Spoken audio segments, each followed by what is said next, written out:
시장을 이기는 전략 세워보겠습니다. 리워드 홀딩스 김성훈 이사 함께합니다. 안녕하세요. 안녕하십니까? 네.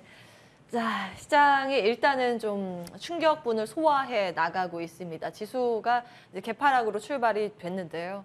물가에 대한 충격이죠. 이 부분을 우리가 어떻게 받아들여야 할까? 그에 따라서 사실 중요한 것은 시장을 어떻게 이겨 나갈 방법인가에 달려 있지 않습니까?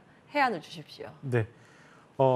시장의 예상과 다르게 CPI가 쇼크로 나왔고 나스닥 시장을 비롯한 미국 시장은 상당히 큰 폭의 하락으로 대응을 했습니다. 일단 그동안 시장의 반등에 하나의 논리를 간단하게 말씀을 드리면은 물가 지표가 정점을 확인을 했고 그리고 그렇기 때문에 연말 타겟금리, 연준의 타겟금리가 4%를 넘기지 않을 거라는 이런 자신감이 그간 시장 상승의 주요한 원동력으로 작용을 했었는데요. CPI 지수가 쇼크가 나오면서 이 타겟금리 자체가 4% 이상 올라간 것 아니냐는 어떤 그런 불안감이 현재 시장의 어떤 하락을 주도하고 있는 것 같습니다. 그럼에도 불구하고 현재 시장은 특히나 우리 시장만 놓고 본다라면은 전저점을 깨면서 급하게 내려갈 가능성은 아직은 낮다라고 생각을 하고 있습니다. 일단은 이제 CPI 지수가 쇼크가 나왔습니다만은 이 물가 지표를 떨어뜨리는, 끌어내리는 가장 주요한 원동력은 결국은 경기 침체거든요. 연준 역시도 이러한 부분들을 인정을 하고 있고요. 그런데 이 올해 1월 달에 여러분들 LA 롱비치 항구에 선박이 100여 척이 100개가 넘게 떠 있는 것을 여러분들 보셨을 것 같습니다. 그런데 현재는 8척밖에 남지는 않고 있습니다. 그리고 여름 드라이빙 시즌이 끝나면서 휘발유 가격은 급하게 떨어지고 있죠. 결국 수요 감소에 의한 경기 침체는 분명히 눈으로 확인이 되면서 진행을 하고 있는 상황이라고 봐야 될 것 같고요. 또 하나, 이 타겟금리 4% 이상 올리는 것도 연준 입장에서는 쉽지는 않습니다. 왜냐? 미국 경기가 4% 이상의 금리를 감당하기가 어렵기 때문이죠.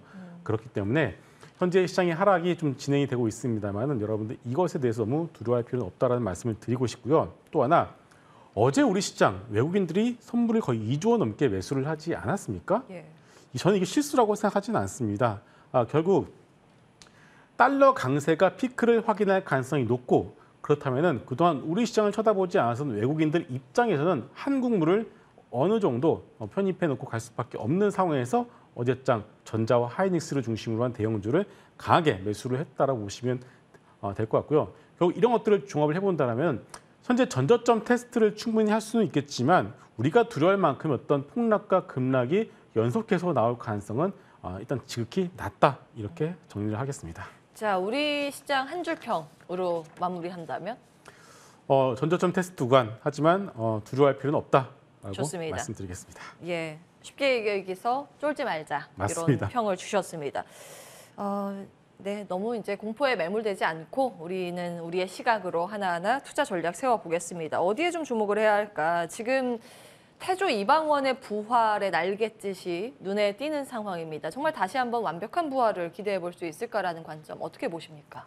어제장 낙폭과대 종목들이 강하게 올라오면서 소위 태조 이방원 그동안 잘 나갔었던 주도 섹터가 급하게 밀리는 모습이 나왔습니다. 그러면 당연히 이제 투자자분들 입장에서는 고민이 될 수밖에 없습니다. 잘 나가는 태조 이방원을 팔고 낙폭과대 종목으로 들어가야 되느냐라는 질문을 할 수밖에 없는데 아직까지 그렇게까지 여러분들이 급한 섹터 로테이션이 나타날 가능성은 낮은 것 같습니다. 단적인 예로 오늘 시장 보시게 되면은 지수가 상당히 큰 폭으로 밀리고 있음에도 잘 버텨주고 있는 것은 신재생과 방산 섹터 아니겠습니까? LRG 넥스원과 이런 로템 같은 종목도 플러스를 보여주고 있고 신재생 섹터 중에서 대장 중에 하나죠. 현대에너지솔루션은 또 강하게 또 올라가고 있습니다. 간밤에 미국 시장에서 인페이지 에너지 같은 대표적인 태양광 관련 종목들도 선방하는 모습이 나왔습니다. 결국 달라진 것은 없다라고 보시고 낙폭과대 종목들을 보는 것 좋습니다. 하지만 급하게 사실 것까지는 또 없다. 이렇게 보시면서 양쪽에 대한 어떤 전략을 좀 밸런스 있게 한쪽으로 치우치는 전략보다는 낙폭과대와 기존 주도 섹터를 동시에 가져가는 전략도 현재 국면에서 나쁘지 않을 것 같습니다. 예, 태조 이방원 중에서 선순위로 이제 방산 주셨고 그 차순위로 어떤 거 보시는지 하나만 더 꼽아주시면 좋을 것 같고요. 네. 신재생도 뭐 여러 가지가 있지 않습니까? 네, 수소 종목으로 포함해서. 말씀을 드리게 되면은 방산 섹터 같은 경우는 여전히 강조를 드리는 것이 한국항공우주와 현대로템, LIG 넥스원, 하나에어로스페이스 어느 것이 좋다 나쁘다라고 말씀을 드리기가 좀 어렵고요. 예, 다네요, 다. 그렇죠. 예. 바스켓으로 이것은 묶어서 가져가시는 것이 제일 마음 편하다라고 말씀드리겠고 신재생 섹터 같은 경우는 풍력보다는 태양광이 조금 나은 것 같습니다. 현대에너지솔루션과 하나솔루션 이 두 가지 종목을 탑픽으로 가져가 보시면 좋을 것 같습니다. 자, 현대엔솔, 한화엔솔, 예, 요쪽 한화솔루션 요쪽 태양광 말씀을 주셨고 그 낙폭과대주랑 비율을 적정하게 좀 섞어서 가자 말씀 주셨는데 대표적인 낙폭과대주라고 하면 어떤 게 있을까요? 실적과 성장성 두 가지를 가지고 있는 대표적인 낙폭과대 업종 하면은 음식료를 저는 여전히 말씀을 드리고 있습니다. 예. 네. 이 CPI가 높아지는 그 주요 원인 중에 하나가 결국은 이제 먹는 거 아니겠습니까? 근데 결국 이런 것들은 결국 소비자로 다 전가를 시키고 있다라는 명확한 증거이기 때문에 음식료 섹터 입장에서는 이런 것들도 결국은 나중에 곡물가가 떨어지게 되면 고스란히 마진으로 돌아올 수밖에 없기 때문에 음식료 섹터의 경우에는 현재 주가 하락을 이용해서 좋은 매수의 어떤 기회로 활용해 보시는 것도 좋을 것 같습니다. 탑픽. 네, 라면이에요? 네, 음식료 탑픽은 CJ 제일제당입니다. 네. 2분기 실적 역시도 영업이익이 3% 이상 올라가면서 서프라이즈를 발표를 했고요. 바이오 섹터에 대한 부분 역시도 상당히 좋은 흐름을 보여주고 있기 때문에 하반기로 가면 갈수록 CJ 제일제당의 경우에는 좀 주가의 어떤 흐름 자체는 상당히 좋은 흐름을 보여줄 가능성이 높다고 봅니다. 예. 뭐 음식료 중에서 시가총액 가장 묵직한 거 꼽으라면 제일제당일 텐데 일단 안정적으로 볼 수 있는 음식료 섹터 안에서 탑픽 골라주셨습니다. 자, 증시 하락이 기회가 될 유망 섹터는 이라고 봤을 때는 어떤 네. 거 볼 수 있을까요? 참 이게 무섭기도 무섭고 네. 유망 섹터라고 봐도 우리가 섣부르게 보기 어려운 섹터가 될 것 같기도 한데 네. 어떤 쪽에 좀 저는 새롭게 로봇과 게임을 좀 봤으면 좋을 것 같아요. 게임이요? 우리가 또 로봇 하게 되면은 이거 테마주가 아니냐라고 예. 말씀을 하실 수도 있겠지만 오늘 같은 경우도 유일 로보틱스와 레인보우 로보틱스의 주가 흐름은 상당히 견조한 것을 볼 수가 있습니다. 일단은 삼성이 하반기로 가면 갈수록 삼성이 준비한 로봇이 아직까지 나오고 있지 않습니다만은 연말로 미뤄졌었던 삼성 로봇의 발표 시기가 좀 앞당겨졌다는 그런 얘기들도 나오고 있고요. 아마존 역시도 새로운 로봇 어떤 회사를 갖다가 새롭게 M&A를 통해서 편입을 한 것도 우리가 어제장 뉴스에서 볼 수가 있었습니다. 결국 로봇 같은 경우에는 큰 그림에서 대세의 어떤를 거스를 수 없는 어떤 하나의 큰 트렌드와 테마라고 보시면 될 것 같고요.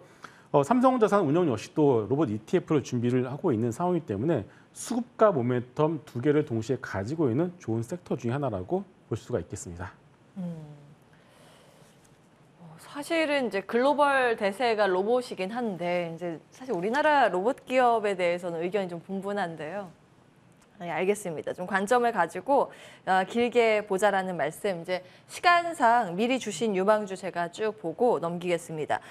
KPF, 유일 로보틱스, 레인보우 로보틱스 유망주로 제시해 주셨으니까 참고해 주시면 되겠고요. 게임 보겠습니다. 게임이라고 하면은 어떤 기업에 주목을 해야 될까요? 네. 우리나라 시장에서 이 게임주들 상당히 좀 무시를 받고 있지 않겠습니까? 사실은 예, 많이 이렇게 무시라고 표현을 하는 게 맞을 정도의 맞습니다. 소외를 받고 있습니다. 그런데 우리의 어떤 상황과 달리 글로벌리하게는 상당히 빠른 그리고 많은 M&A가 게임사에 대해서는 진행이 되고 있습니다. 일단은 MS, 마이크로소프트가 액티비전 블리자드를 갖다가 93조 원이라는 어마어마한 가격으로 인수 시도를 하고 있습니다. 이것은 IT, 테크 업계 전체를 통틀어서 최고 금액의 M&A라고 볼 수가 있겠습니다. 아마존 역시도 일렉트로닉 아츠 같은 게임 회사를 인수를 현재 시도를 하고 있습니다. 글로벌 빅테크들이 이렇게 게임사들 갖다가 어마어마한 돈을 주고 산다는 것은 분명히 그만한 이유가 있지 않겠습니까? 메타버스 확장에 시초가 될 거라는 그런 테마도 있지만 산업 자체가 워낙에 큽니다. 잘 모르시겠지만 게임 산업이 영화와 음악을 합친 것보다 훨씬 더 큽니다. 단적인 예로 GTA5라는 게임이 있는데 이것이 영화 흥행 사상 가장 큰 흥행 수익을 기록했던 아바타보다 훨씬 더 많은 3배 이상 많은 수익을 벌어들였다는 사실 우리는 기억을 하실 필요가 있겠습니다. 예. 그래서 우리나라 시장에서 게임 섹터, 게임주들의 주가는 상당히 좀 부진한 모습을 보여주고 있지만 이 안에서 분명히 새로운 옥석 가래기는 진행이 되고 있고 그 안에서 탑픽 종목은 크래프톤과 네오위즈를 말씀을 드리도록 하겠습니다. 예. 사실은 정말 과거에는 게임사들은 어린 아이들은 호주머니나 터는 기업으로 인식이 많이 됐었는데 사실 매출 규모나 영업이익 내는 거 보면은 그런 이야기가 하기가 좀 어려울 수준입니다. 일단 게임주를 우리가 괄목 상대하자는 관점에서 크래프톤, 네오위즈 말씀 주셨습니다. 리워드 홀딩스 김성훈 이사 함께했고요. 출발 성공 투자 여기서 인사드리겠습니다. 끝까지 시청해주신 여러분 고맙습니다.